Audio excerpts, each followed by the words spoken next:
1957 में 6 मूल सदस्यों France, Germany, Belgium, Luxembourg, Netherlands तथा इटली द्वारा स्थापित यूरोपीय आर्थिक समुदाय में अब तक 5 विस्तार हो चुके हैं। मई 2004 के अंत में विस्तार के पश्चात जब एक साथ 10 राज्यों को संघ में सम्मिलित किया गया था, छठा तथा आखिरी विस्तार 1 जनवरी 2007 में हुआ, जिसके द्वारा बुल्गारिया तथा रोमानिया को यूरोपीय संघ में सम्मिलित किया गया। अब यूरोपीय संघ के 25 सदस्य राज्य हो गए। रोम की संधि के अनुच्छेद 237 के अनुसार कोई भी यूरोपीय राज्य समुदाय की सदस्यता के लिए आवेदन कर सकता है। पुराने विस्तार सामान्यतः काफी कठिन रहे हैं तथा समुदाय एवं प्रार्थी राज्य दोनों के अनुभव मिश्रित रहे हैं। ये विस्तार आर्थिक हितों, साझे बाजार का विस्तार तथा राजनीतिक महत्व, अनुभवहीन प्रजातांत्रिक फ्लेजलिंग डेमोक्रेसीज राज्यों को सशक्त करते हुए यूरोप में प्रजातंत्र के क्षेत्र डेमोक्रेटिक स्पेस को बढ़ाने दोनों से प्रेरित थे। विस्तार के परिणामस्वरूप सामाजिक व क्षेत्रीय कोष सोशल एंड रीजनल फंड्स के बजट से काफी पैसा नए तथा गरीब सदस्य राज्यों की तरफ हस्तांतरित हो रहा है। साझी कृषि नीति कॉमन एग्रीकल्चरल पॉलिसी कैप के लिए भी विस्तार के परिणाम हानिकारक रहे हैं।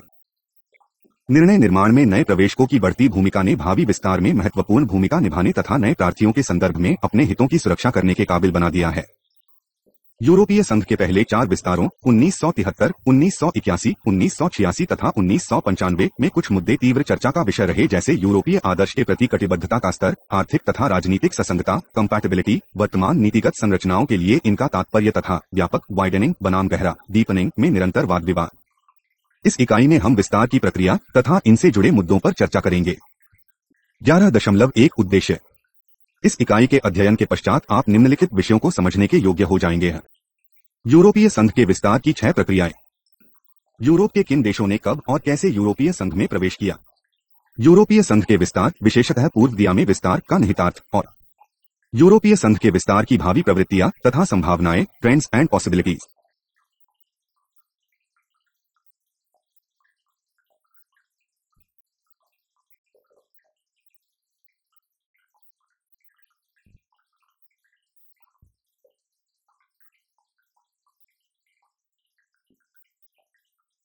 ग्यारह दशमलव 2 पहला विस्तार 1973 उदास स्माइली यूरोपीय समुदाय 6 से यूरोपीय समुदाय 9 तक। डेनमार्क, आयरलैंड, नॉर्वे तथा ब्रिटेन ने 1963 में यूरोपीय समुदाय की पूर्ण सदस्यता के लिए आवेदन पत्र दिया, परंतु इनका अनुरोध मुख्यतः इस आधार पर अस्वीकार हो गया क्योंकि फ्रांस के राष्ट्रपति general Charles de Gaulle general Charles de Gaulle ने इस बात पर बल दिया कि किसी भी विस्तार से पहले विस्तार की कमजोर संस्थाओं को सुदृढ़ करने की आवश्यकता है। फ्रांस को इस बात की भी चिंता थी कि ब्रिटेन की सदस्यता समुदाय पर फ्रांस एवं जर्मनी के प्रभाव को कम कर सकती है। इसके अतिरिक्त पेरिस को यह भी डर था कि ब्रिटेन तथा अमेरिका के शक्तिशाली संबंध यूरोपीय समुदाय के विश्व राजनीति में स्वतंत्र आर्थिक एवं राजनीतिक शक्ति बनने के प्रयत्नों को प्रतिकूल रूप से प्रभावित कर सकते हैं। 1967 में इन बाद प्रार्थियों ने दोबारा आवेदन पत्र दिया, परंतु डी गॉल ने समुदाय के अन्य 5 सदस्यों की इच्छा के विपरीत इस प्रस्ताव पर भी वीटो कर दिया। 1969 में डी गॉल की सेवानिवृत्ति के बाद ही इन देशों की सदस्यता का रास्ता खुल सका। लंबी बर्चाओं तथा समझौतों के बाद 1971 में प्रथम विस्तार स्वीकार किया गया। हालांकि डेनमार्क, आयरलैंड तथा ब्रिटेन 1 जनवरी 1973 को यूरोपीय समुदाय के सदस्य बन गए, परंतु नॉर्वे ने जनमत संग्रह के बाद समुदाय में सम्मिलित न होने का निर्णय लिया, मुख्यतया इस कारण से कि इसकी सदस्यता से दूसरे स्कैंडिनेवियन देशों के साथ इसके संबंध खराब न हो जाए और इस डर से भी कि इसे अपनी लंबी समुद्री तटरेखा के मत्स्य क्षेत्र तथा तेल एवं गैस स्रोतों के लिए कई तरह की रियायतें देनी पड़ सकती है।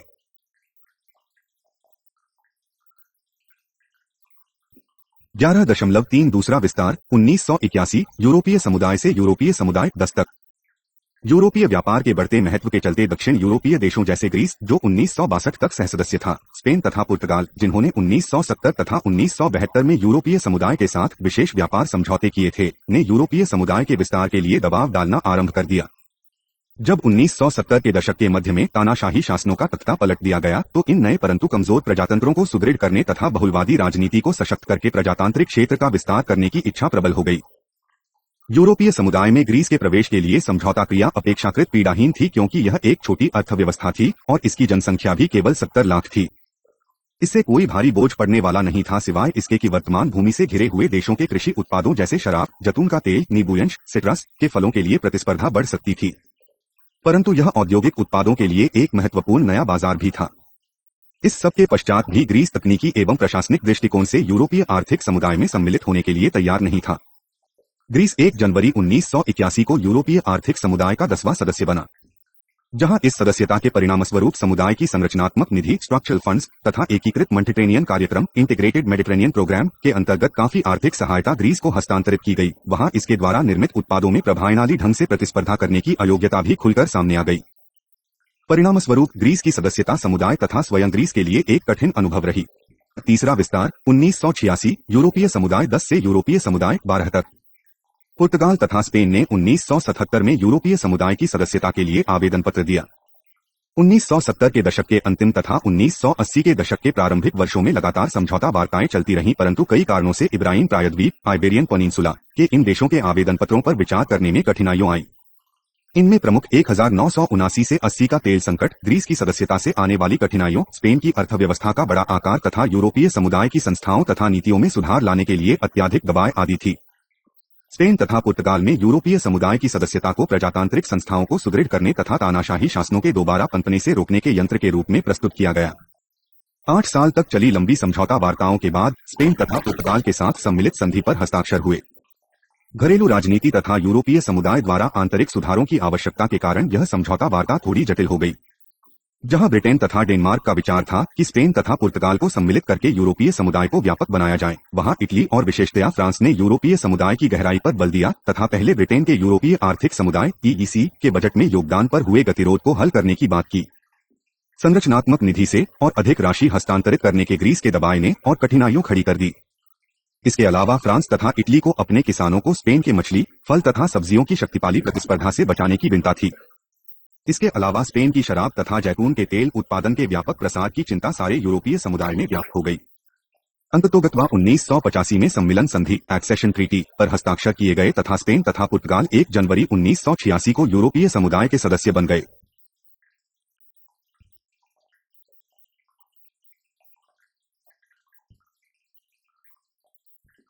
इस सम्मिलन संचि में 10 साल के संक्रामक काल का प्रावधान किया गया, जिसके अंतर्गत यूरोपीय समुदाय के किसानों को इबरियन प्रतिस्पर्धा, विशेषतः तेल, सब्जियों, वाइन तथा नींबू जाति के फलों से तथा इबरियन किसानों को दालों, मीट तथा डेयरी उत्पादों की यूरोपीय समुदाय प्रतिस्पर्धा से संरक्षण दिया जाएगा। क्योंकि स्पेन तथा पुर्तगाल के प्रवेश के बाद यूरोपीय समुदाय के मत्स्य ग्रहण क्षेत्र में 80% की बढ़ोतरी हो जाएगी, अतः इन देशों को इस 10 साल की अवधि में दूसरे सदस्य राज्यों के मत्स्य ग्रहण क्षेत्रों पर काफी सीमित अधिकार दिया गया। इसी तरह उत्तरोत्तर साझे विदेशी सीमा शुल्क तथा कस्टम यूनियन अपनाने के लिए स्पेन तथा पुर्तगाल को 7 साल का संक्रामक समय दिया गया।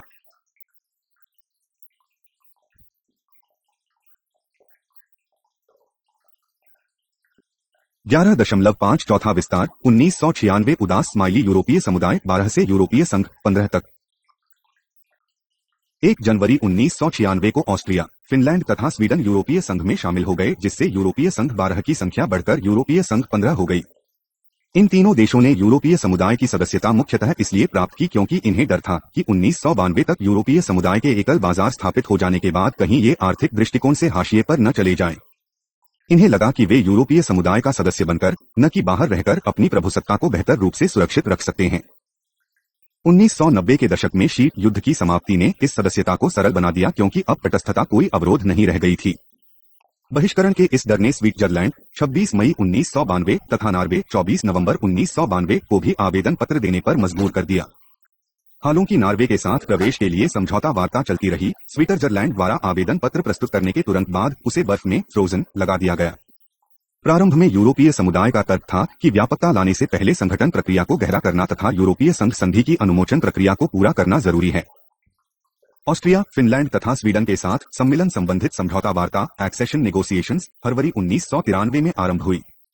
जून 1994 में सम्मिलन सभी एक्सेशन ट्रीटीज पर हस्ताक्षर हुए, परंतु इससे पहले कि नए प्रार्थी राज्य यूरोपीय संसद द्वारा इस नए स्वीकृत विस्तार में मई 1994 शामिल हो, ऑस्ट्रिया 12 जून 1994, फिनलैंड 16 अक्टूबर 1994 तथा स्वीडन 13 नवंबर 1994 में हुए जनमत संग्रहों के परिणामस्वरूप इन्हें भी स्वीकृति मिल गई।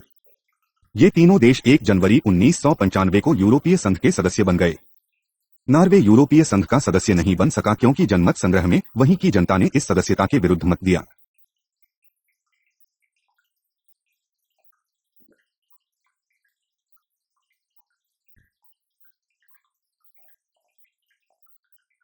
$11.85 विस्तार 2004 उदास स्माइली यूरोपीय संघ 15 से यूरोपीय संघ 25 तक। शीत युद्ध की समाप्ति के बाद केंद्रीय तथा पूर्वी यूरोप के देश central and east European countries CECs पश्चिमी आर्थिक एवं सुरक्षा संगठनों यूरोपीय आर्थिक समुदाय समेत के साथ जुड़ने की प्रबल इच्छा व्यक्त करते रहे हैं। केंद्रीय तथा पूर्वी यूरोप के देशों के लिए यूरोपीय संघ की सदस्यता का अर्थ था क यूरोप में वापसी, ख आर्थिक विकास, राजनीतिक स्थायित्व तथा क्षेत्रीय सुरक्षा को बढ़ाया तथा ग बाजार पहुंच मार्केट एक्सेस में सुधार तथा आर्थिक अनुदान का लाभ।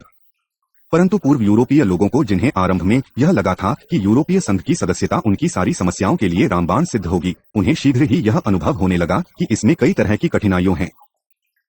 जैसे जैसे आर्थिक संकट गहराता गया तथा जीवन स्तर गिरने लगा, आम जनता का रोष भी बढ़ने लगा। 11 अगस्त 2001 पूर्व दिशा विस्तार के प्रति यूरोपीय संघ की नीति। पूर्व दिशा विस्तार के संदर्भ में यूरोपीय संघ विभेदीकरण के सिद्धांत प्रिंसिपल ऑफ डिफरेंशिएशन की कार्यनीति अपना रहा है। इस नीति के अंतर्गत प्रत्येक देश को स्वयं अपने प्रयत्नों से जितनी जल्दी हो सके यूरोपीय संघ में सम्मिलित होने की छूट दी गई और यह यूरोपीय संघ में तभी शामिल हो सकेगा जब यह सभी शर्तों को पूरा कर लेगा। इस प्रक्रिया को अलग अलग तरीके के समझौते करके तथा अलग अलग एकपक्षीय उपायों द्वारा औपचारिक रूप दिया गया है। भौगोलिक सन्निकटता, जियोग्राफिकल प्रॉक्सिमिटी तथा आर्थिक विकास के चरण पर निर्भर करते हुए इन पूर्व यूरोपीय देशों के साथ यूरोपीय संघ ने निम्नलिखित 3 तरह के समझौते किए हैं।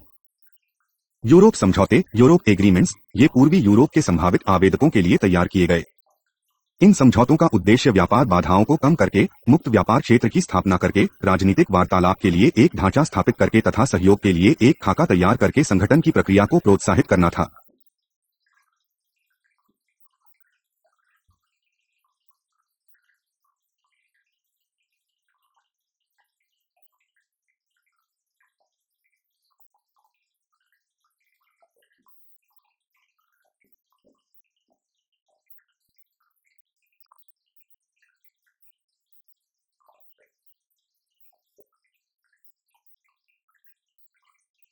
व्यापार तथा सहयोग समझौते, ट्रेड एंड कोऑपरेशन एग्रीमेंट्स, ये उन प्रार्थी देशों के लिए तैयार किए गए जो सदस्यता के भावी उम्मीदवार तो थे परंतु जो यूरोपीय समझौते के दृष्टिकोण से अभी तैयार नहीं थे। इन देशों को यूरोपीय संघ के साथ व्यापार का दर्जा न देकर बहुत कृपापात्र राष्ट्र मोस्ट फेवर्ड नेशन MFN का दर्जा दिया गया तथा इस्पात, कृषि तथा कपड़े जैसे संवेदनशील क्षेत्रों को व्यापार से बाहर रखा गया। साझेदारी तथा सहयोग समझौते, पार्टनरशिप एंड कोऑपरेशन एग्रीमेंट्स, इन समझौतों को 1992 में आरंभ किया गया। ये समझौते रशिया, यूक्रेन तथा कॉमनवेल्थ के स्वतंत्र राज्यों द्वारा अन्य देशों के साथ किए गए ताकि उन्हें यूरोपीय बाजारों तक पहुंच की सुविधा मिल सके। 1993 में यूरोपीय संघ संधि के अनुच्छेद O 0 में सदस्यता के लिए केवल एक शर्त थी कि यह यूरोपीय राज्य होना चाहिए। 1993 में कोपनहेगन यूरोपीय परिषद ने यूरोपीय संघ की सदस्यता के लिए कुछ मूल मानदंड रेखांकित किए जैसे क स्थायी संस्थाएं जो प्रजातंत्र, कानून का शासन, मानवीय अधिकार तथा अल्पसंख्यकों के अधिकारों की गारंटी दे सकें, ख एक कार्यात्मक बाजार अर्थव्यवस्था, फंक्शनल मार्केट इकोनॉमी तथा यूरोपीय संघ के अंदर प्रतिस्पर्धा के दबावों तथा बाजार शक्तियों को सहन करने की क्षमता रखते हों, तथा ग यूरोपीय संघ की सदस्यता की शर्तों को पूरा करने की योग्यता जिसमें राजनीतिक, आर्थिक और मौद्रिक संघ के उद्देश्य शामिल हैं। एम्स्टर्डम संधि के अनुच्छेद 6 में कुछ और बातें जोड़ी गई जैसे यूरोपीय संघ की स्वतंत्रता, प्रजातंत्र, मानवीय अधिकारों के प्रति सम्मान, मूल स्वतंत्रताएं तथा कानून के शासन के सिद्धांत। यूरोपीय संघ उपरोक्त मानदंडों को अपरिवर्तनशील मानता है। इस संबंध में किसी भी देश को किसी प्रकार की रियायत नहीं दी जा सकती, उसे इन सभी शर्तों को मानना ही होगा। नए सदस्यों की सम्मिलन संधि पर पुराने 15 सदस्य देशों की सर्वसम्मति का आशय है कि वे सभी सरकारें अपने देश के जनमत के आम समर्थन के संदर्भ में विस्तार के प्रति कटिबद्धताओं की अच्छी तरह जांच परख कर लें।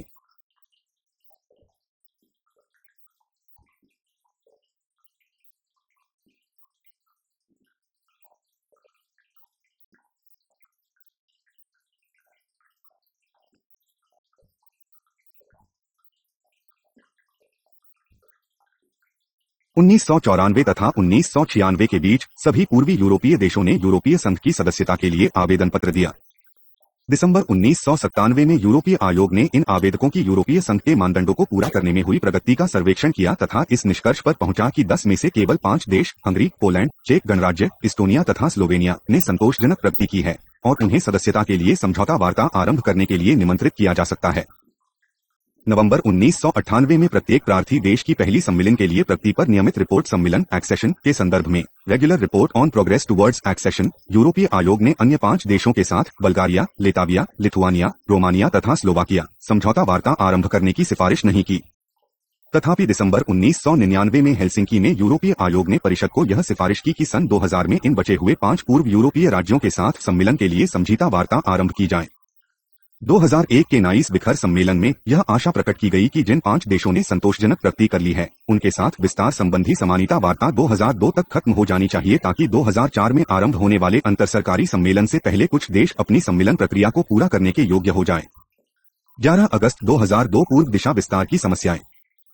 पूर्व दिशा विस्तार के राजनीतिक, आर्थिक तथा कानूनों के परिणामों का आकार इतना विशाल एवं व्यापक है कि यह यूरोपीय संघ के उद्देश्यों तथा यूरोपीय संघ की संस्थाओं की कार्यप्रणाली के लिए कई मूल समस्याएं खड़ी करता है। विस्तार का अर्थ होगा यूरोपीय संघ के व्यय बजट में महत्वपूर्ण बढ़ोतरी। यह यूरोपीय संघ की प्रमुख नीतियों, कृषि संरचनात्मक निधि, व्यक्तियों का आवागमन, संस्थागत सुधार आदि को भी गंभीर रूप से प्रभावित करेगा। क्योंकि ऐसे संवेदनशील विषयों पर सहमति जुटाना काफी कठिन है, अतः इनके लिए एक लंबी अवधि के संक्रामक काल की आवश्यकता पड़ सकती है। 11 अगस्त 2002 पूर्व दिशा विस्तार की समस्याएं। पूर्व दिशा विस्तार के राजनीतिक, आर्थिक तथा कानूनों के परिणामों का आकार इतना विशाल एवं व्यापक है कि यह यूरोपीय संघ के उद्देश्यों तथा यूरोपीय संघ की संस्थाओं की कार्यप्रणाली के लिए कई मूल समस्याएं खड़ी करता है। विस्तार का अर्थ होगा यूरोपीय संघ के व्यय बजट में महत्वपूर्ण बढ़ोतरी। यह यूरोपीय संघ की प्रमुख नीतियों, कृषि संरचनात्मक निधि, व्यक्तियों का आवागमन, संस्थागत सुधार आदि को भी गंभीर रूप से प्रभावित करेगा। क्योंकि ऐसे संवेदनशील विषयों पर सहमति जुटाना काफी कठिन है, अतः इनके लिए एक लंबी अवधि के संक्रामक काल की आवश्यकता पड़ सकती है। अतीत में भी यूरोपीय संघ पर विस्तार के बहुपक्षीय प्रभाव रहे हैं तथा भविष्य में भी विस्तार वर्तमान यूरोपीय संघ की संस्थाओं एवं ढांचों में परिवर्तन तथा पुनः प्रतिरूपण की मांग कर सकता है। और अधिक विस्तार यूरोपीय संघ के संस्थागत दोषों तथा निर्णय निर्माण प्रक्रिया में उग्रवादी परिवर्तनों तथा समायोजनों को जन्म दे सकता है। निर्णय निर्माण प्रक्रिया में बिना किसी सुधार के और अधिक विस्तार यूरोपीय संघ को पंगु भी बना सकता है। 25 अथवा इससे अधिक सदस्य देशों को परिवर्धित यूरोपीय संघ की एक दीर्घकालीन चुनौती यह भी है कि इसमें बड़े देशों Germany, France, Britain, Spain, Italy की अपेक्षा छोटे एवं अपेक्षाकृत गरीब देशों की संख्या काफी अधिक हो जाएगी। इसी तरह विदेशी तथा सुरक्षा हितों एवं दृष्टिकोणों में भी परिवर्धित यूरोपीय समुदाय काफी विषमांग हेटरजीनियस होगा।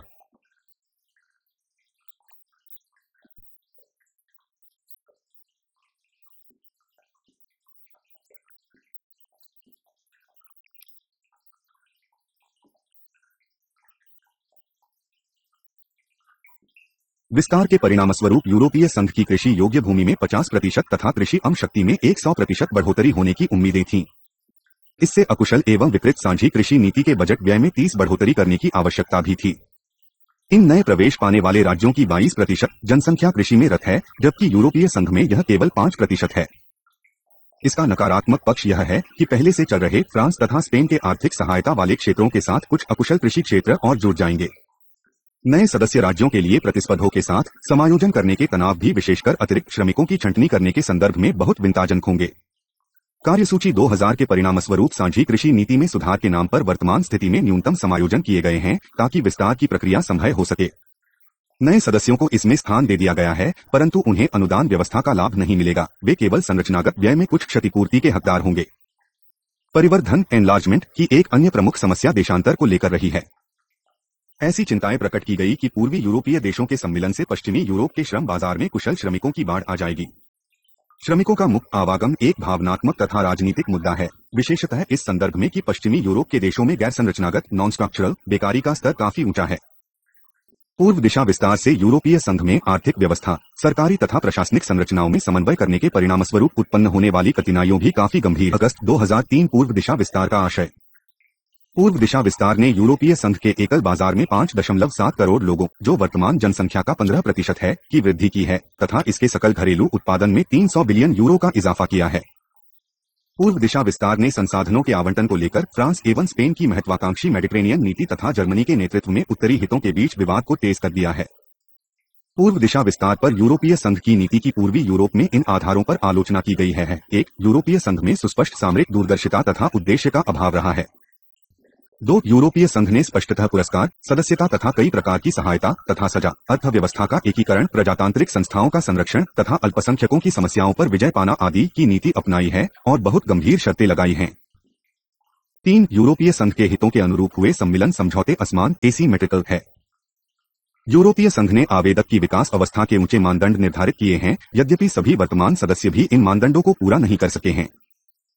4. यूरोपीय संघ की नीतियों अल्पकालिक न कि दीर्घकालीन हितों तथा विचारों से प्रभावित रही है। आठवां विस्तार अनिवार्यतः एक विषम प्रक्रिया है जिसमें वर्तमान सदस्य चालक की सीट पर बैठे हैं और वे नए आवेचक देशों की सदस्यता की समय सारिणी तथा शर्त दोनों का फैसला करते हैं।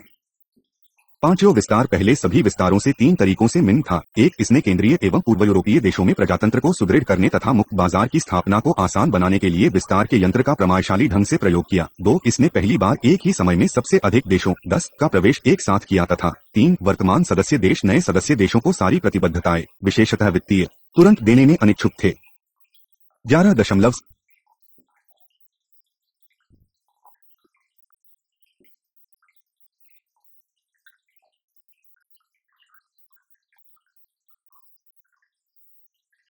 11.7 जर्मनी तथा पूर्व दिशा विस्तार। पूर्वी यूरोपीय देशों के यूरोपीय संघ में प्रवेश का जर्मनी प्रमुख प्रवक्ता, समर्थक तथा पहल करने वाला देश रहा है ताकि कठिन संक्रामक काल से गुजर रहे अस्थिर पूर्वी यूरोप में स्थिरता लाई जा सके, जातीय दंगों को रोका जा सके तथा उन क्षेत्रों से देशांतर माइग्रेशन रोका जा सके। पुराने विस्तारों की तरह जर्मनी को आशा है कि पूर्व दिशा विस्तार प्रमुख विशिष्ट समूहों के राजनीतिक मूल्यों एवं आशाओं को उदारवादी प्रजातांत्रिक दृष्टिकोण के अनुरूप आकार देने में महत्वपूर्ण भूमिका अदा करेगा। वित्तीय सहायता, मानवीय मदद तथा निर्यात ऋण में जर्मनी का योगदान बाकी सभी सदस्य राज्यों से कहीं बढ़कर है। आर्थिक दृष्टिकोण से यह पूर्व यूरोपीय बाजारों में विशिष्ट पहुंच को सुनिश्चित करना चाहता है। जर्मनी पूर्वी यूरोप के अधिकतर पड़ोसी राज्यों का प्रमुख व्यापार भागीदार तथा निवेशक का दर्जा पहले ही प्राप्त कर चुका है। विस्तार से पूर्व जर्मनी बजट में वित्तीय योगदान के बोझ को उचित तरीके से वहन करने, बजट संबंधित अनुशासन तथा जर्मनी के व्यापार विवरण रिटर्न फ्लोस को सुधारने पर बल देता रहा है।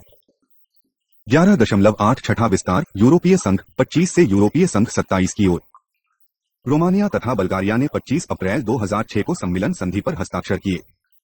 अक्टूबर 2006 में इस बात का निर्णय लिया गया कि क्या इन देशों ने शेष सुधारों की प्रक्रिया पूरी कर ली है। ये दोनों देश जनवरी 2007 को यूरोपीय संघ के सदस्य बन गए। इस सम्मेलन के परिणामस्वरूप 2007 से 2009 की अवधि में रोमानिया को 11 अरब तथा बल्गारिया को 4 अरब यूरो की आर्थिक सहायता दी जाएगी। रोमानिया तथा बल्गारिया के प्रवेश के बाद यूरोपीय संघ 25 देशी की 45.4 करोड़ की जनसंख्या में 3 करोड़ लोगों की और वृद्धि हो जाएगी तथा यूरोपीय संघ की सीमाएं मोल्डोवा तथा काला सागर तक पहुंच जाएगी। 15 अगस्त 2001 यूरोपीय संघ की टर्की की सदस्यता। टर्की, जिसने यूरोपीय समुदाय के साथ बहुत पहले 1963 में एक संयोजन समझौते एसोसिएशन अग्रीमेंट पर हस्ताक्षर किए थे, को भविष्य में मेडिटेरेनियन दिशा में विस्तार के एक पक्ष के रूप में देखा गया था क्योंकि समझौते में 1996 में टर्की को पूर्ण सदस्यता देने का प्रावधान किया गया था। परंतु इससे पहले कि समझौते के अनुसार टर्की के श्रमिक 1 दिसंबर 1986 से यूरोपीय संघ के सदस्य राज्यों तक उन्मुक्त पहुंच की सुविधा का लाभ उठा सकें, यूरोपीय समुदाय के विदेश मंत्रियों ने घोषणा कर दी कि यह प्रावधान कानूनी दृष्टिकोण से बाध्यकारी नहीं है। जब 1989 में टर्की ने पूर्ण सदस्यता के लिए आवेदन पत्र दिया तो इसकी सदस्यता नामंजूर कर दी गई। इसके मुख्य कारण 1, जर्मनी की तीव्र प्रतिक्रिया क्योंकि उसे डर था कि टर्की के श्रमिकों की यूरोपीय समुदाय में बाढ़ आ जाएगी। 2, इस्लाम तथा कुर्द अधोराष्ट्रवाद, जिन दोनों के यूरोपीय होने का वाया विवादास्पद था। तथापि यूरोपीय संघ ने टर्की के साथ संबंध सशक्त करने के गंभीर प्रयत्न किए जिनमें 1995 की कस्टम यूनियन की स्थापना एक महत्वपूर्ण कदम था। यूरोपीय संघ ने टर्की के सम्मिलन के लिए वही प्रतिबद्धता तथा विस्तार नीति के लिए वही मानदंड लागू करने की दृढ़ता नहीं दिखाई जो इसने केंद्रीय तथा पूर्वी यूरोपीय राज्यों के सम्मिलन के संदर्भ में दिखाई थी। 16 दिसंबर 2004 में यूरोपीय संघ के सदस्य राज्य 3 अक्टूबर 2005 से टर्की के साथ सम्मिलन समझौता वार्ता आरंभ करने के लिए राजी हो गए। परंतु कई तरह की चिंताएं बनी रही जैसे टर्की की राजनीतिक, आर्थिक तथा सामाजिक व्यवस्था की यूरोपीय संघ के प्रतिमानों के साथ संरेखण, मानवीय अधिकारों का मुद्दा, घरेलू राजनीति में सेना का हस्तक्षेप, ग्रीस के साथ साइप्रस तथा एजियन समुद्र के मुद्दे को हल करना, जिसकी आपत्ति ने यूरोपीय संघ को टर्की की सदस्यता में विलंब करने का बहाना दे दिया, आदि थे। परिणामस्वरूप टर्की को यूरोपीय संघ की सदस्यता प्राप्त करने में अभी 10 साल का समय लग सकता है। 11.9 भावी विस्तार। मई 2005 में फ्रांस तथा अगले महीने में नीदरलैंड में जनमत संग्रह द्वारा यूरोपीय संघ सांविधानिक संधि की अस्वीकृति ने यूरोप में विस्तार के प्रति थकान, इन्लार्जमेंट फटीग का वातावरण बना दिया है। इसके अतिरिक्त 2004 में हुए विस्तार के परिणामों को आत्मसात करने में भी यूरोप के नागरिक कठिनाई अनुभव कर रहे हैं। तथापि बल्कान देशों के मध्यावधि में ही यूरोपीय संघ की सदस्यता प्राप्त करने की संभावना काफी अधिक है। इसके 2 कारण हैं। क, इन देशों की अर्थव्यवस्थाएं अपेक्षाकृत छोटी हैं तथा ख, यूरोपीय महाद्वीप के बीच में इन्हें एक काले धब्बे की तरह छोड़ देना उचित नहीं है। क्रोएशिया, जिसने 2003 में सदस्यता के लिए आवेदन पत्र दिया था, के साथ समझौता वार्ता आरंभ होने का भी आसार है, जबकि सर्बिया, बोस्निया तथा मैसेडोनिया यूरोपीय संघ के साथ सम्मिलन प्रक्रियाएं आरंभ करने जा रहे हैं। पश्चिमी यूरोप के 3 देश आइसलैंड, स्विट्जरलैंड तथा नॉर्वे अभी भी यूरोपीय संघ से बाहर हैं। पुराने सोवियत संघ के 3 पश्चिमी यूरोपीय सदस्यों बेलारूस, मोल्डोवा तथा यूक्रेन ने अंततोगत्वा यूरोपीय संघ की सदस्यता प्राप्त करने की इच्छा जाहिर की है, परंतु अभी इसके आसार काफी कम हैं। ऐसा संभव है कि अपने पड़ोसी क्षेत्रों में स्थायित्व लाने के लिए यूरोपीय संघ संपूर्ण